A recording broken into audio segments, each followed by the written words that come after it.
The reason that the great contradiction that we talked about last week, behavior from Christians that you look at and go, wow, what is going on, is found in this verse. John, would you read it for us, brother?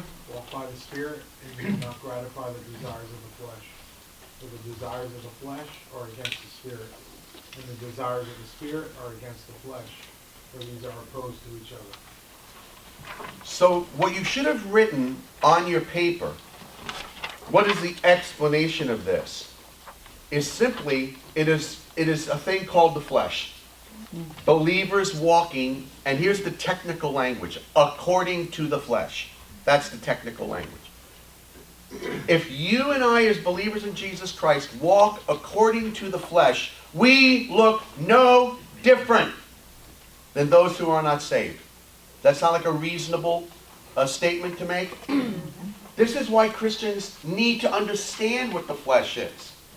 Here's the second thing. What is our working definition of the flesh?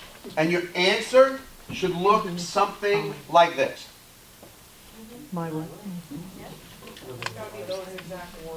No, it should look something like that. I've said it a number of different ways. Flesh is my way of living based on me.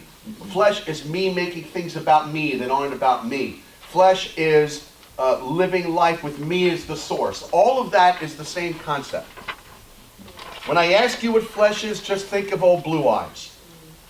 I did it My way. Well, you people sing really bad.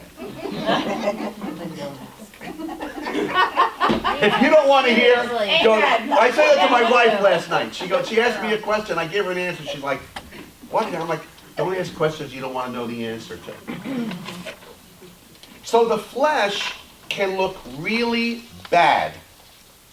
In Galatians chapter 5, it says, the deeds of the flesh are sexual immorality, impurity, debauchery. You know the list, right?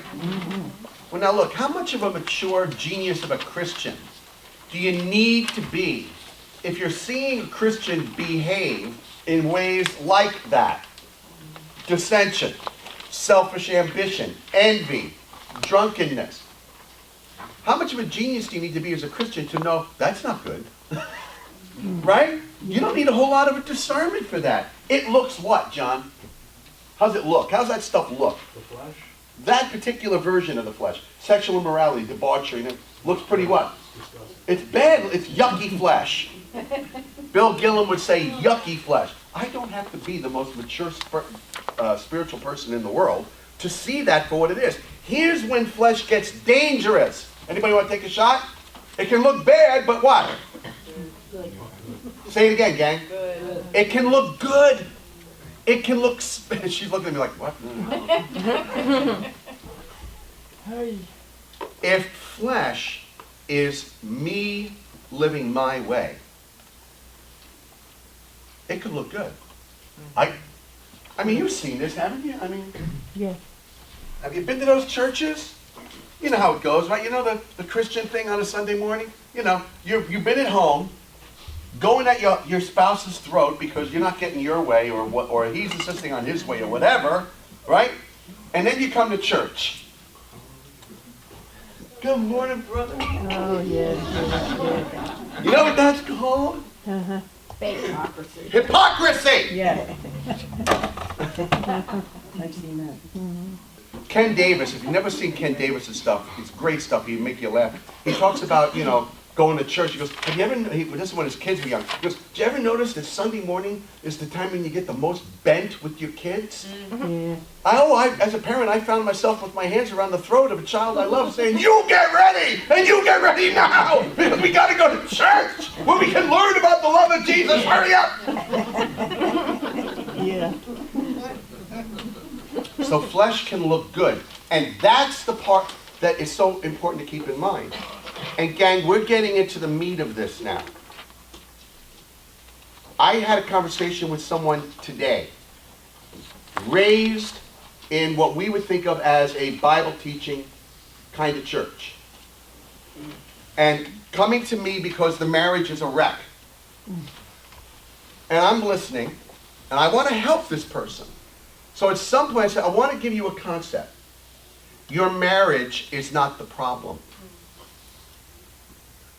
It is the area of your life that is being affected by the problem. Remember the statement from last week?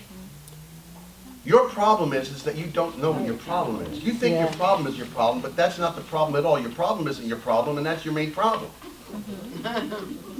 In other words, what people think is the problem are the symptoms. Nobody goes into the doctor's office because they're having pain or everything, walking in there going, I have this. No, they tell the doctor their symptoms. The doctor's job is to tell them the cause. Guys, the cause of all our problems is flesh. And it can look good. And that's why, again, I'm just reviewing because this is a foundation that's got to get laid well for us to really move forward. This is the bad news of the gospel to the Christian. And if you don't have an understanding of the bad news, you're not going to recognize it when you see it, and why should you embrace a cure? So, we saw this last week. Just as an unbeliever, please understand this here, just as an unbeliever must see himself or herself as a sinner by the revelation of the Holy Spirit, so must a believer see the despicable nature of the self or flesh. This is in your book. The unbeliever is convicted of sin. The believer must be convicted of self. He may be a successful evangelist, pastor, and not recognize the place that self-effort or the flesh takes in his ministry. That is a statement of fact. This I-based way of living, which comes so naturally to us, damages us. But there's a different quality of life. The fruit of the Spirit is love, joy, peace, patience, kindness, goodness, faithfulness, gentleness, self-control. Against such things there is no law. Now, Christians see the fruit of the Spirit, and you know what we do? You know what we do, Dave? We look at the fruit of the Spirit and we go, let's see, the fruit of the Spirit is love, joy, peace, patience. I got to work on patience. Have you ever done that? You look at the fruit of the Spirit and go, I got to work on that. Hello? Don't lie to me. Do you know what's wrong with the thinking behind that statement? What's wrong with the idea of I need to work on patience when you read that list? What's wrong with that idea? I can't hear you. I. Who's it the fruit of? Christ. It's the fruit of the Spirit. It's not the fruit of you. In other words, you're not the source of that.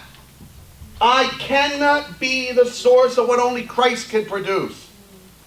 And that's a humbling statement. You got churches filled with pastors and people who are trying to get people to work hard to live the Christian life. Can I give you a revelation? How many of you want to live the Christian life in a God-honoring way? I'm really worried about those of you who didn't put up your hand right away, but okay. Can I give you some really good news? You can't. You can't live the Christian life. It took me a long time to understand that. You can want to, but if you think you're going to be the source of that kind of life, it ain't going to happen. Never try to do the work of Jesus Christ in your own strength. You can't do it. I am the vine. You are the... I mean, Kenny preached that pretty good, don't you think? That's flesh. And it comes more naturally to us than we realize. One of the best things you could ever do is to go before your Heavenly Father and say, Father, show me the ways in which my flesh is operating. Because I promise you, no one's exempt. Not this pastor, not the person sitting in your chair. This is the issue for the Christian. But you don't have to be stuck there. That's where we're going to start to go next week. Same Joe time, same Joe channel. We're on page 46 in the book if you'd like to follow along. We've looked at flesh. Now let's see this, what I like to call, again, a psycho-spiritual dynamic. Flesh is a spiritual issue. Okay? But there's, as we've seen in the past, there's dysfunction that happens in my soul. The things I can feel sometimes, or the way I think, or the things I do. how does my life experiences and my natural reaction to those life experiences position me for my flesh to operate a certain way? You got all that? Our common, want me to say it again, Vita? How does my life experience and the way I respond to my life experience contribute to how my flesh operates? The problem is flesh. Jamie, your problem is flesh. My problem is flesh. It's the same thing. It's your way of living independently of God. It's my living independently of God. But how you do that, how your flesh operates, might be different than mine. This is why our buttons are different. And if you watch, I don't remember if I told you to watch, if you watch the video with the Gillums, Bill's flesh manifested itself, and he didn't believe he was manly enough. If you watch the video, okay? And Annabelle was a perfectionist. These are versions of the flesh. You hear the difference?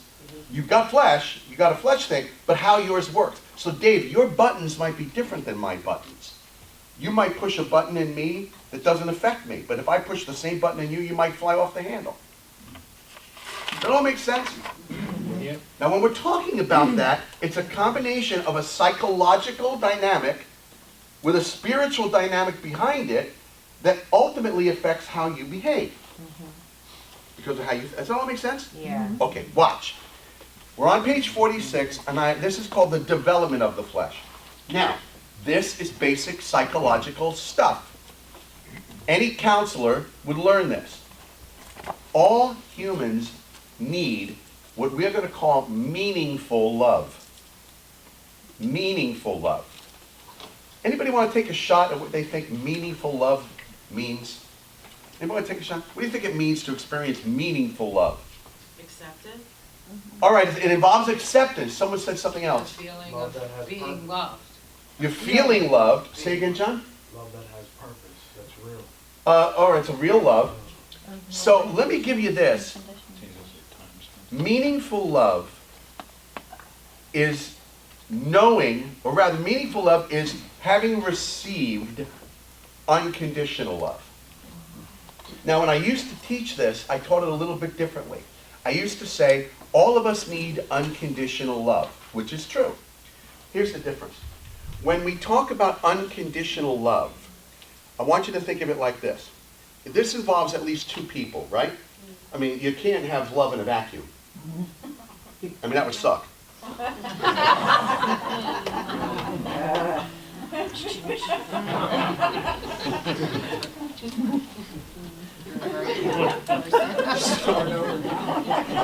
Hi, welcome. So watch. Unconditional love, Dave, might be something that I extend to you. But unless you receive it as what it is, you have not experienced meaningful love. You all get that? So meaningful love means what is received. Unconditional love means what is you get it? Yeah. So let's go back. All human beings need meaningful love. Well, you can't receive meaningful love if unconditional love has not been given. Right. And guess what? What kind of world do we live in? It's a fallen world. Your parents, your husbands, your wives, your kids, your pastors, to a certain degree, we're all affected by the fact that we're what? We're fallen. How many of you are perfect? I mean, not in the eyes of God. See me after class. We'll fix that. We all need to receive this unconditional acceptance. When we talk about unconditional love, we're talking about unconditional acceptance. Imagine what Christian marriages would look like if the people in those marriages communicated to one another in some way, shape, or form. There is nothing that you could ever say or do that will change my heart toward you. To be eternally in the hug of Jesus. To be eternally in the hug of Jesus. When you and I do not experience that, what are we experiencing? Rejection. Now, sometimes people cop out. I'll ask them, well, what do you call it when you're not getting unconditional love? They'll say, conditional love.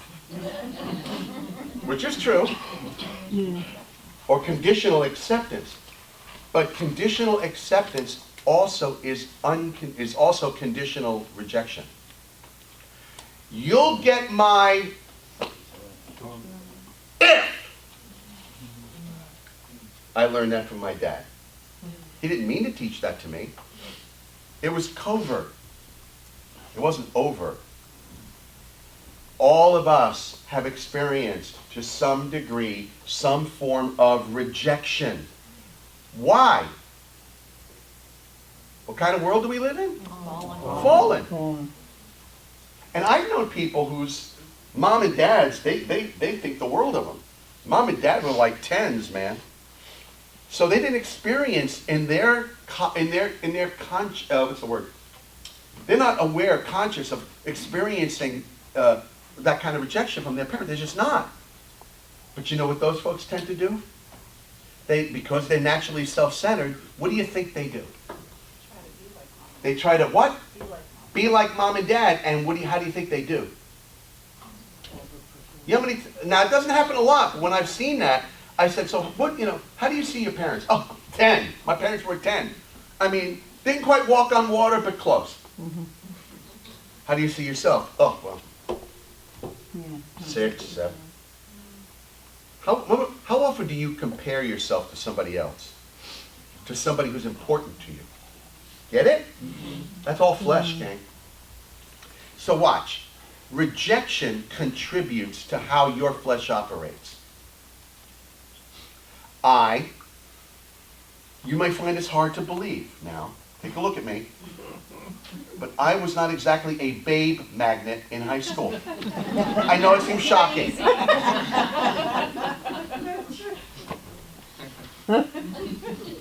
Oh, dear God. So, you're appalled, right? You can't possibly believe such a thing could possibly be true. Yeah. I always used to get this. Guys, see if you can relate to this. Oh, you're really cute. No. I didn't need no but. I understood the message right there. She didn't need to say but. Any idea what it's like to be discriminated against because you're vertically challenged?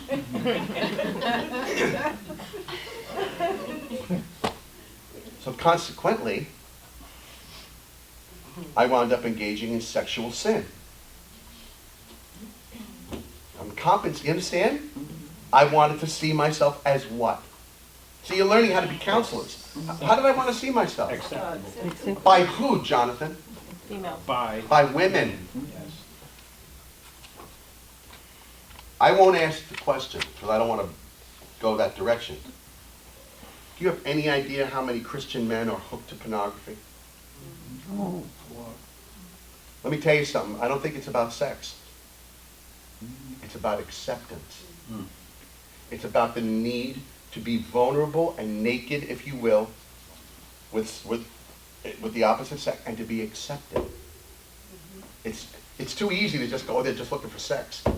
I never knew anybody who was looking for sex because of any other reason than they had a need.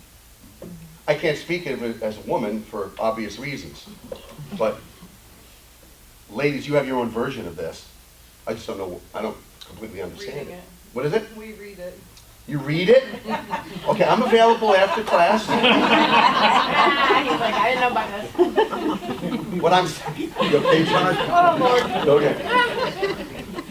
So, whatever your experiences are, this rejection takes place. Now, there are two basic kinds of rejection. Overt. Now, that means something intentional. When a parent is abusive, that's intentional. That's overt. And there are plenty of people, and they may be some in the, statistically, very likely that some of you have experienced this terrible thing, okay? Of some sort of abuse. Physical abuse, sexual abuse, emotional abuse, manipulation. These are overt forms of rejection. I've had women tell me, my mother told me I was ugly. I've had women tell me that. I never wanted you. And that's when my flesh wants to come out. You know, the Italian flesh that wants to grab the person and do wall-to-wall counseling. You know what wall-to-wall counseling is? Or wall-to-wall counseling? That's when you bounce them off one wall to the other. You get a shovel. But most of our life experiences, most of the rejection experiences that we've had, probably are more covert. They're not intentional. For example, did you know that being an overprotective parent is a form of rejection to your child? Think about that for a minute. I was guilty of this. I did this to Kara more than Christopher. Yet he's the one that carries a gun now. How would being an overprotective parent contribute to a message of rejection on the part of the child? Remember, they process everything based on I. What do you think that communicates? I'm not good enough. I'm not what? Good enough. I can't take care of myself. I'm not competent, right? I can't take care of myself. Yeah. It's amazing. Your flesh will mess with you. It's going to mess with you. So, some examples of covert rejection. Parents who aren't particularly demonstrative. They don't say, I love you. The child learns, I'm unlovable. Parents don't spend quality time with their kids. I'm not worth my parents' time. I'm worth less than what my parents give their time. I'm worthless. When people constantly tell you that there's a better way to do things.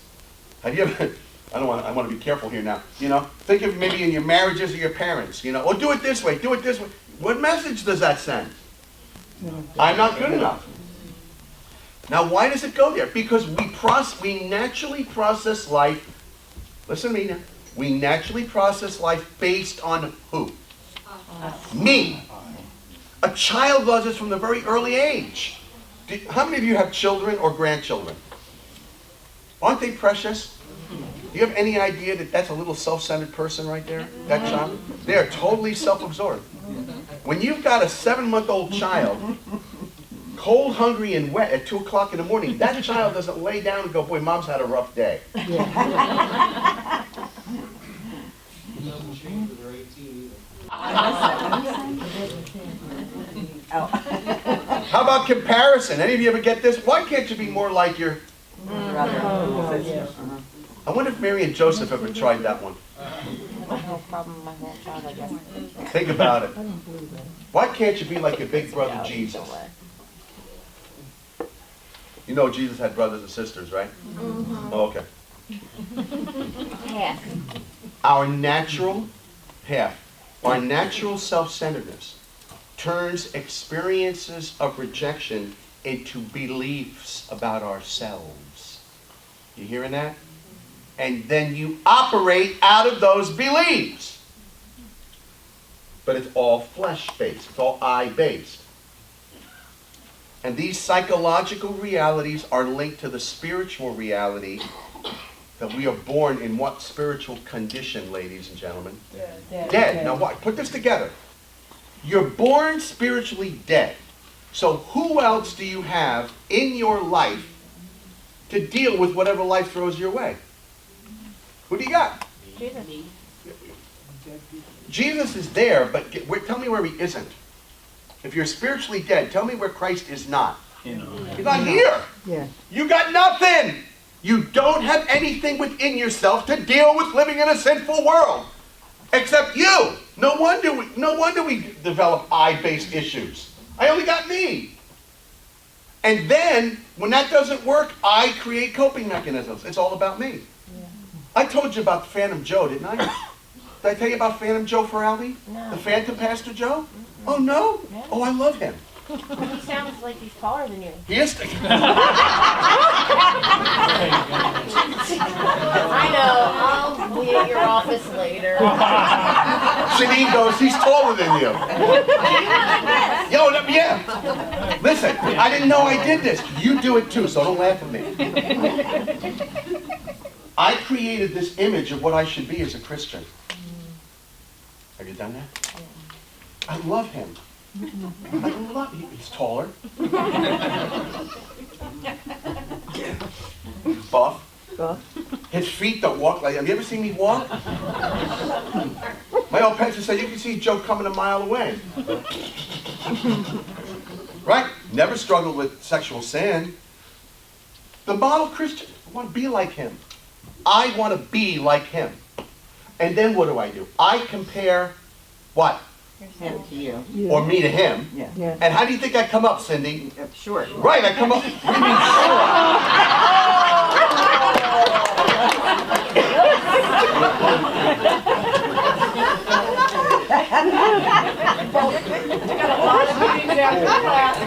You really opened that door. That was great. That was great. I love it. I'm not good enough. Yeah.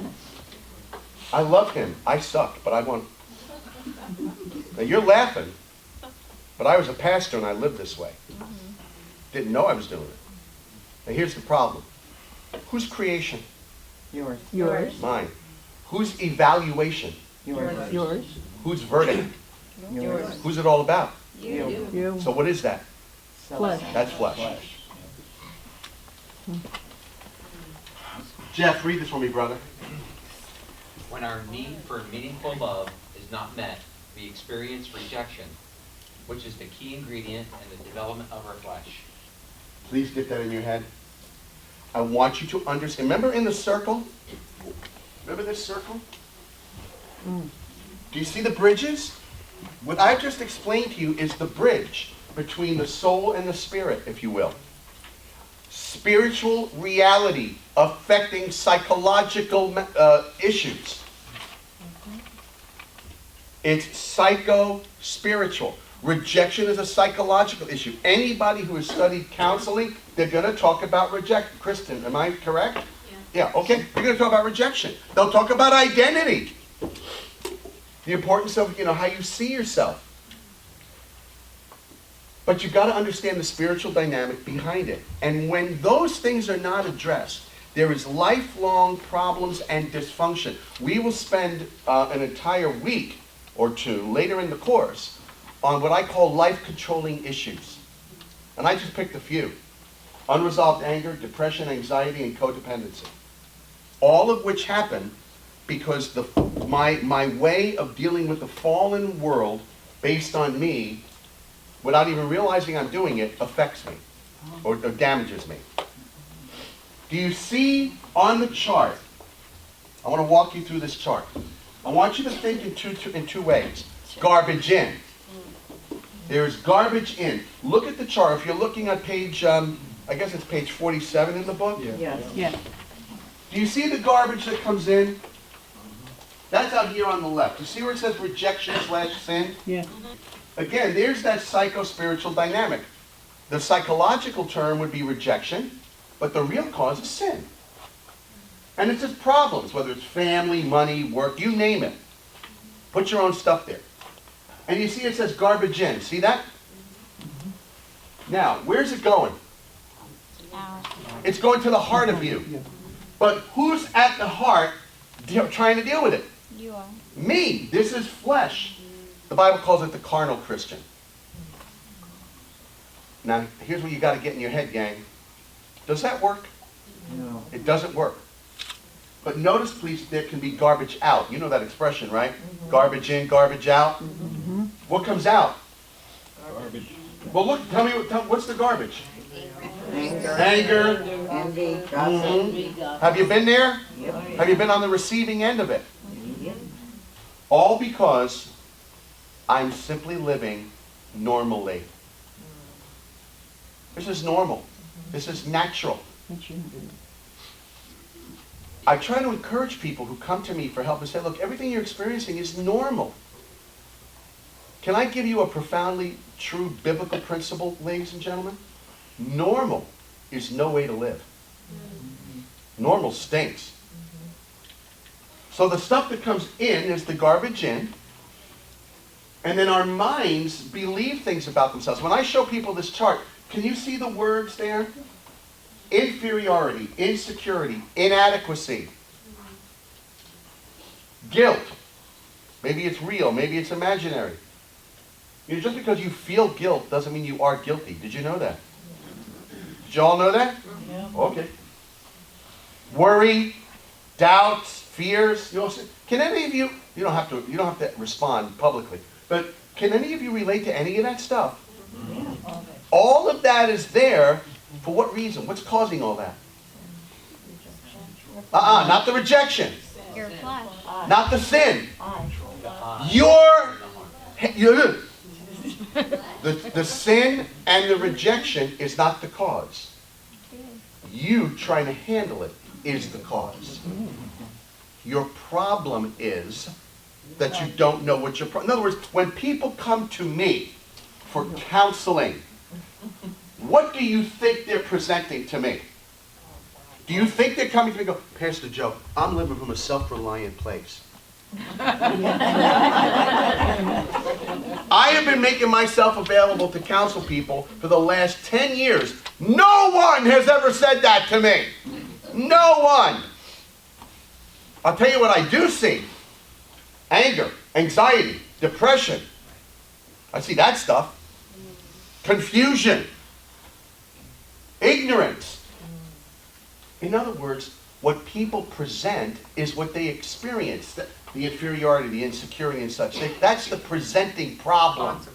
That's the tip of the Iceberg. What's below the surface? What's the root of the problem, gang? I. Please see that. You can look at that screen too. Please understand why I'm hammering this at you. We must understand that our own natural way of living is based on me. That is what the Bible calls walking according to the flesh. It comes natural. It comes normal. It's no way to live. Question? Under soul, it says real imaginary word. Guilt. What's imaginary about it? No. Guilt, real or imaginary. Oh, okay. And then worry, doubts and fears. So the word imaginary goes with guilt. Okay, you want to pause here for a minute and ask any questions? How you doing back there, Sherry? Okay, good. Anything? Need a stretch? Open the windows, fresh air? Chocolate? Chocolate? Who's got chocolate? Would somebody read the statement on the page where it says that a child learns? I think it's on page 48. Can you read it for me, Jonathan? A child learns primarily about himself during the early years. The message coming to the child will determine his beliefs about himself and his ability to get his needs met his way. By the time the child is able to reason abstractly and see what the circumstances really were, it will be too late. The patterns will have already developed, and the individual will be looking for reinforcement of his feelings, thoughts, and behavior. Thank you. Can you relate to that statement? Here's the principle then. Would you all read this together with me? You ready? Here we go. My natural I-based responses damage me. Me.